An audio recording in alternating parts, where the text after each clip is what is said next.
اور ہمیشہ میں جانب توجہ دلاتا ہوں کہ جب بھی گفتگو ہوتی ہے کہ ایک ہماری دوستی ہو ایز اے انسان، ایک پھر آ جاتا ہے مثال کے طور پر ڈائلاگ کا معاملہ. اب مثال کے طور پر ہماری گفتگو ہوتی تھی کرسچن سے، ہوتی تھی جوئش کمیونٹی والے ہو گئے، ہندو ہو گئے، وہ ہو گئے، یا مثال کے طور پر پاکستان میں بھی ہم گئے پنجا صاحب مخصوصاً سکھوں سے ملنے کے لیے، کیونکہ عام طور پر اتنا ممکن نہیں تھا پاکستان میں کسی سکھ کو دیکھیں اور ملیں اور پہچان لیں. یہاں تو بہت آسانی ہے، یہاں بھی ہم گئے. تو یہی ہوتا ہے، ایک دفعہ آپ جان لیں، ایک دفعہ سوال کر لیں. سوال کرنے میں خود ہماری روش ہوتی تھی کہ بھائی ہم ایک سوال کرنا چاہ رہے ہیں، اگر آپ مناسب سمجھیں تو سوال کریں، کوئی کرٹیسائز نہیں ہے.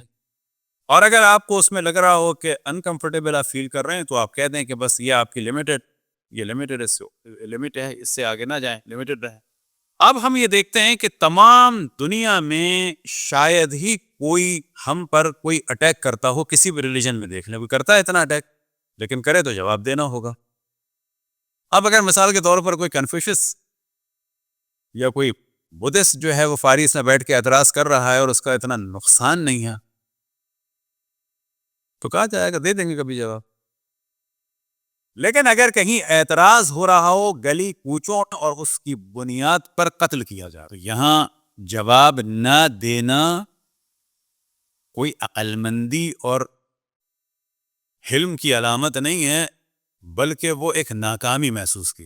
اب مثال کے طور پر ہم دیکھیں کہ سب سے زیادہ جو اعتراضات ہوتے ہیں مذہب حق اہل بیت پر، وہ کس کی جانب سے ہوتے ہیں؟ تمام ادیان و مذاہب کا اگر آپ لوگ خود اندازہ لگائیں، کس کی جانب سے کرتے ہیں؟ بدھسٹ کرتے ہیں، کنفیوشس کرتے ہیں، جین کرتے ہیں، پارسی کرتے ہیں، کون کرے؟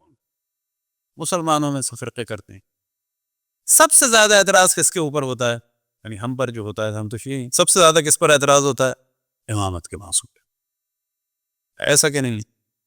کیونکہ ہم ان کو لگتا ہے یہ امامت کے ذریعے سے الگ. یہی وجہ ہے کہ تمام دنیا تشیع میں، چاہے ایران ہو، عراق ہو، شام ہو، لبنان ہو، بحرین ہو، آذربائیجان ہو، بحرین ہو، یا حجاز کے قطیف و احسا ہو، یا مدینہ ہو، سب سے زیادہ جو موضوع ڈسکس کیا جاتا ہے وہ کیا جاتا ہے امامت کا.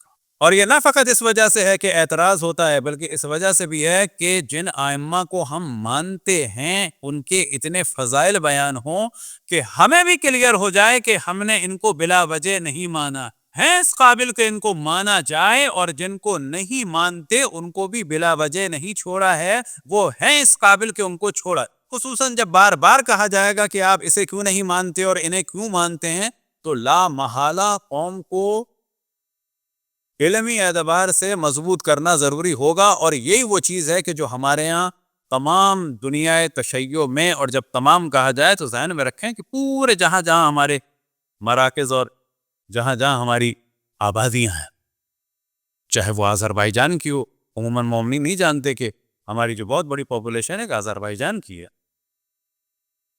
ظہور سے پہلے ایک اور جگہ ابھر کے آئے گی، اور وہ ہے جارجیا کا شہر تفلیس، کے جسے عربی میں تفلیس کہا جاتا ہے اور عربی سے تبلس کہتے ہیں.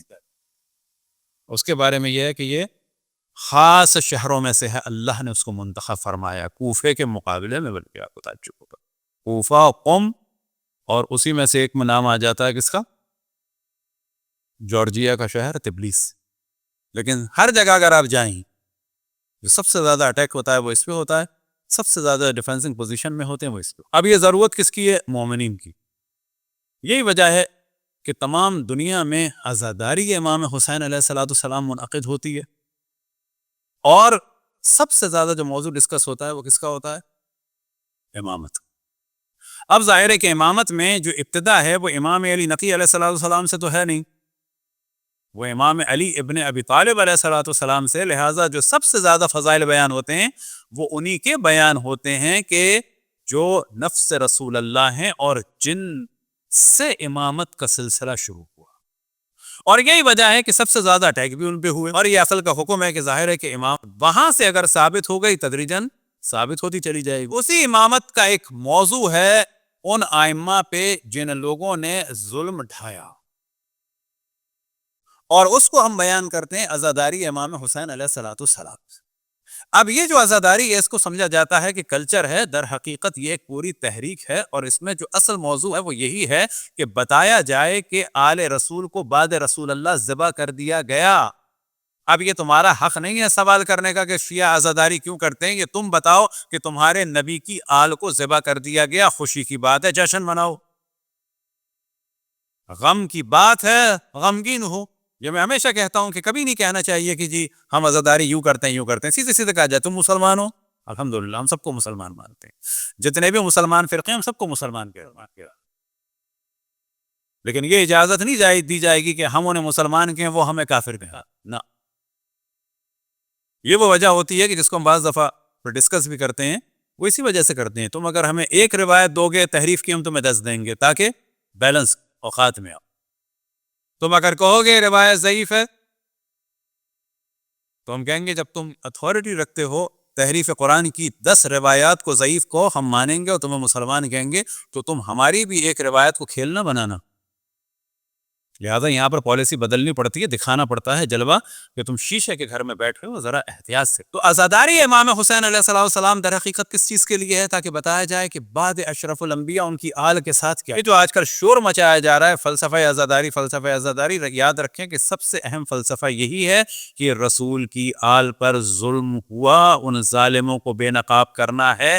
رسول کی آل سب سے زیادہ حقدار تھے، ان کی محبت، ان کی مبدت رسالت کی اجرت ہے کہ جو ہم ادا کرتے ہیں، اور یہ ائمہ وہ ہیں کہ جو اللہ سبحانہ و تعالیٰ کی جانب سے منتخب ہوئے۔ رسول اللہ صلی اللہ علیہ وسلم نے اعلان فرمایا یہ ان کے جان ہیں، یہ ان کی نفس ہیں، ان کا قول قول رسول اللہ ہے، ان کا قول قول خداوند تبارک و تعالیٰ ہے۔ رسول اللہ صلی اللہ علیہ وسلم نے اپنے بعد دین لینے کے لیے 2 اتھارٹیز چھوڑی ہیں، ایک قرآن، دوسرے۔